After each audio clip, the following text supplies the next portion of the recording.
Hello friends, welcome to Radhi Tailoring. எளிய முறையில் தையல் பயிற்சி அப்படின்ட்டு நம்ம கிளாஸஸ் வந்து பார்த்துக்கிட்டு வரோம். அதன் அடிப்படையில் பார்த்தீங்க அப்படின்னா இன்றைக்கி பதிவு 6 வந்து நம்ம பார்க்குறோம். பதிவு 5 வந்து பார்க்காதவங்க டிஸ்கிரிப்ஷன் பாக்ஸில் நான் லிங்க் தரேன், செக் பண்ணிக்கோங்க. முந்தின பதிவில் பார்த்தீங்க அப்படின்னா பேசிக் ஸ்டிச்சஸ் வந்து பார்த்தோம், சரிங்களா? அடிப்படை தையல் வந்து எப்படி பண்ணணும் அப்படிங்கிறத நம்ம வந்து கிளியராக பார்த்தோம். இந்த பதிவில் பார்த்தீங்க அப்படின்னா சேலை எப்படி ஓரம் அடிக்கணும் அப்படிங்கிறதையும் அடுத்து ஃபால்ஸ் எப்படி வந்து ஸ்டிச் பண்ணலாம் அப்படிங்கிறதையும் நம்ம வந்து பார்க்க போகிறோம். பாருங்கள், இதுதான் வந்து சாரியில் ஒரு லைன் வந்து கொடுத்துருப்பாங்க. சில சாரிகளில் இருக்கும், சில சாரிகளில் இருக்காது.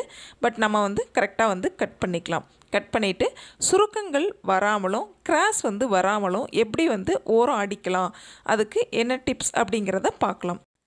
சேலையோட முந்தி பகுதியில் இது மாதிரி வந்து கட் பண்ணி எடுத்துக்கோங்க, ஸ்ட்ரைட்டாக வந்து கட் பண்ணிக்கோங்க. அடுத்து பார்த்திங்க அப்படின்னா நம்ம உள் சைடு எது வெளி சைடு எது அப்படிங்கிறத நம்ம தெளிவாக வந்து பார்த்துக்கணும். சைடில் வந்து நீங்கள் வெளிச்சத்தில், அதாவது சன்லைட்டில் வந்து வச்சு பார்த்தீங்க அப்படின்னாலே உங்களுக்கு ஓரளவுக்கு தெரிஞ்சிடும் எது ராங் சைட் எது ரைட் சைடு அப்படின்னு சொல்லிட்டு. அந்த மாதிரி பார்த்துட்டு உடனே வந்து மார்க் பண்ணிக்கோங்க. சாக்கில் இது போல் ரைட் சைட் ராங் சைடு வந்து மார்க் பண்ணிக்கோங்க. பாருங்கள், நம்ம ராங் சைடில் ஸ்ட்ரைட்டாக வந்து தையல் போட போகிறோம். எந்த ஒரு ஃபோல்டிங்கும் சாரியை வந்து மடிக்காமல், நார்மலாக நம்ம எப்போவுமே வந்து 2 மடிப்பு மடித்து தான் வந்து தையல் போடுவோம். அது மாதிரி இல்லாமல் எந்த ஒரு மடிப்புமே மடிக்காமல் நம்ம ஸ்ட்ரைட்டாக வந்து ஒரு லைன் போட்டுக்கிறோம். இது எதுக்காக அப்படின்னு கேட்டிங்க அப்படின்னா சேலை வந்து சுருங்காமல் இருக்கும், சரிங்களா? அடுத்து நம்ம ஃபோல்டு பண்ணி ஸ்டிச் பண்ணும் பொழுது சேலை வந்து சுருங்காமல் இருக்கிறதுக்காக. ப்ளஸ் கிராஸ் வந்து கண்டிப்பாக வராது. இந்த மெத்தடை வேணால் யூஸ் பண்ணி பாருங்கள். இது மாதிரி பண்ணும்பொழுது கண்டிப்பாக வந்து உங்களுக்கு மிஸ்டேக்ஸ் வரவே வராது. பாருங்கள், நெக்ஸ்ட்டு லைட்டாக ஒரு ஃபோல்டு ஒரு 1/2 இன்ச்சில். அடுத்து மறுபடியும் வந்து ஒரு ஃபோல்டிங், சரிங்களா? டபுள் ஃபோல்டு பண்ணிக்கிறோம். இப்போது ஒரு ஸ்டிச்சஸ் போட்டோம், நெக்ஸ்ட் வந்து டபுள் ஃபோல்டு பண்ணியிருக்கோம், சரிங்களா? இப்போ நம்ம இந்த கார்னர்லேயே வந்து ஸ்டிச்சஸ் வந்து போட்டுக்கலாம். நல்ல சைடில் தள்ளி கரெக்டாக அந்த கார்னர்லேயே போடுங்க. ரொம்ப பொறுமையாகவே போடுங்க. ஸ்டார்டிங்கில் பேக் ஸ்டிச் வந்து கண்டிப்பாக போட்டுக்கோங்க. ஏன்னா நீங்கள் ஸ்டார்டிங் பிகினர்ஸ் அப்படிங்கிறதுனால ரொம்பவே வந்து பொறுமையாக வந்து ஸ்டிச் பண்ணுங்கள். இது மாதிரி ஸ்டிச் பண்ணும்பொழுது உங்களுக்கு கண்டிப்பாக சுருக்கங்கள் வராது. இதுவே உங்களுக்கு காட்டன் கிளாத்தாக இருந்தது அப்படின்னா கண்டிப்பாக சுருக்கம் வராது தான். பட் ஆனால் மற்ற மெட்டீரியல்ஸ் இருக்குது பாருங்கள், பூனம் கிளாத்தோ அல்லது லெனன் கிளாத்தோ அல்லது பாலியஸ்டர், இந்த மாதிரி சாரீஸ் வந்து இருக்கும் பொழுது உங்களுக்கு கண்டிப்பாக சுருக்கங்கள் வரும். அதுவும் நீங்கள் பிகினர்ஸாக இருக்கும்போது ரொம்பவே வந்து சிரமப்படுவீங்க. ஆக இந்த மாதிரி ஃபஸ்ட்டு ஒரு லைன் ஸ்டிச் பண்ணிவிட்டு நெக்ஸ்ட்டு மறுபடியும் டபுள் ஃபோல்டு பண்ணி ஸ்டிச் பண்ணும்பொழுது கண்டிப்பாக உங்களுக்கு இந்த மிஸ்டேக்ஸ் வராது. ரெண்டாவது, நல்ல எக்ஸ்பீரியன்ஸ் இருக்கிறவங்களுக்கு கூட பாருங்கள், இந்த மாதிரி லாஸ்ட் எண்டிங்கில் வந்த உடனே பாருங்கள், மேல் கிளாத் வந்து கீழே தள்ளியும் உள் கிளாத் வந்து உள்பக்கமாகவும் இருக்கும், சரிங்களா? எக்ஸஸாக அந்த இடத்துல வந்து கிளாத் வந்து வெளியில் வந்துடும். இந்த மாதிரி பாருங்கள், மேலே வெளியில் வந்த மாதிரி இருக்கும். இந்த மிஸ்டேக்ஸ் வந்து கண்டிப்பாக இந்த மெத்தடில் வரவே வராதுங்க. அதனால் ஃபஸ்ட்டு ஒரு ஸ்டிச் போட்டுட்டு நெக்ஸ்ட்டு டபுள் ஃபோல்டு பண்ணுறோம் அப்படிங்கிற பட்சத்தில் கண்டிப்பாக வந்து எந்த ஒரு சுருக்கங்களும் வராது. நீங்கள் ஸ்டிச் பண்ண இடத்தையும் பாருங்கள், எந்த ஒரு சுருக்கமும் வராது. லாஸ்ட்டில் ஃபினிஷ் பண்ணும் பொழுதும் பாருங்கள், எந்த ஒரு கிளாத் வந்து முன்ன பின்ன இருக்கிறதுக்கு கண்டிப்பாக வாய்ப்பே இல்லைங்க. அதனால் இந்த மெத்தடை வந்து ட்ரை பண்ணி பாருங்கள்.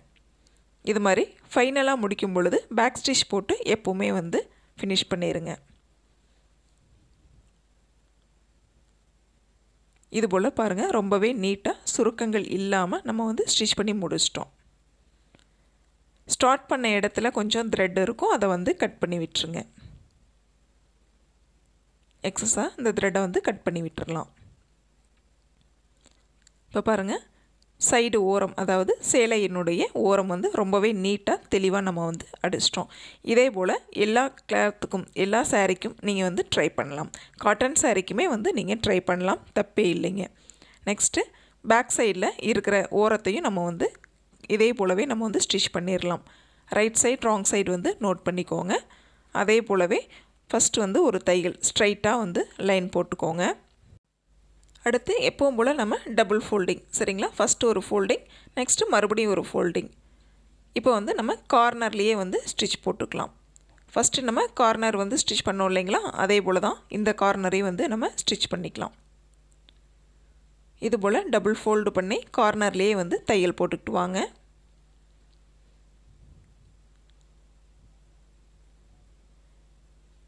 ஃபைனலாக வந்து பேக் ஸ்டிச் போட்டு ஃபினிஷ் பண்ணிடுங்க. நெக்ஸ்ட் பாருங்கள், இந்த பார்டரில் தான் நம்ம வந்து ஃபால்ஸ் வந்து ஸ்டிச் பண்ண போகிறோம். ஃபால்ஸ் அப்படின்னு பார்த்தீங்கன்னா 4.5 இன்ச் அகலத்தில் இருக்குது. உங்களுக்கு 5.5 இன்ச் அகலத்தில் வேணும்னாலும் கிடைக்கும். நம்மளுக்கு தேவைக்கேற்ப வந்து வாங்கிக்கலாம். இதில் வந்து பார்டர் பாருங்கள் எவ்வளோ சைஸ் இருக்குது அப்படிங்கிறத நம்ம பார்த்து வந்து செக் பண்ணலாம். இல்லை ஒருவேளை பார்டர் வந்து கீழே சின்னதாக இருக்குது, மேலே வந்து கேப் விட்டு மறுபடியும் ஒரு பார்டர் வந்து மேலே இருக்குது அப்படிங்கிற பட்சத்தில் கீழ் பார்டருக்கு தகுந்த மாதிரி நூல் வந்து கீழே போட்டுக்கோங்க. மேல் பார்டருக்கு தகுந்த மாதிரி அந்த கலரில் சேம் கலரில் மேலே வந்து நீங்கள் நூல் போட்டு ஸ்டிச் பண்ணிக்கலாம். சரிங்களா?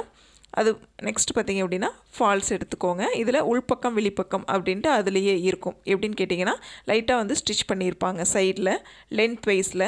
நம்ம பிரெத் வைஸில் வந்து அதை மடித்து உள்பக்கத்தில் நம்ம மடித்து அடிச்சுக்கலாம். பிசுறுகள் வந்து வெளியில் தெரியாமல் இருக்க இந்த மாதிரி மடித்து அடிச்சுக்கோங்க. ரைட் சைட் ராங் சைடு வந்து நோட் பண்ணிக்கோங்க, ஏன்னா மாறாமல் இருக்கிறதுக்காக. பாருங்கள், இந்த மாதிரி வந்து வச்சுட்டு நம்ம ஃபஸ்ட் வந்து கீழ்ப்பக்கத்தில் ஸ்டிச்சஸ் வந்து போட ஆரம்பிக்கிறோம். கீழ்ப்பக்க கரை இருக்கு இல்லைங்களா, பார்டர் பகுதி, அந்த பகுதியில் வந்து நம்ம ஸ்டிச் பண்ண ஆரம்பிக்கிறோம். பேக் ஸ்டிச் போட்டு ஸ்டார்ட் பண்ணிக்கோங்க. இது மாதிரி ஃபால்ஸில் பார்த்தீங்க அப்படின்னா உங்களுக்கு காட்டன் ஃபால்ஸாக இருந்தது அப்படின்னா வாஷ் பண்ணிவிட்டு அதுக்கப்புறமா நீங்கள் யூஸ் பண்ணிக்கிறது ரொம்பவே நல்லது.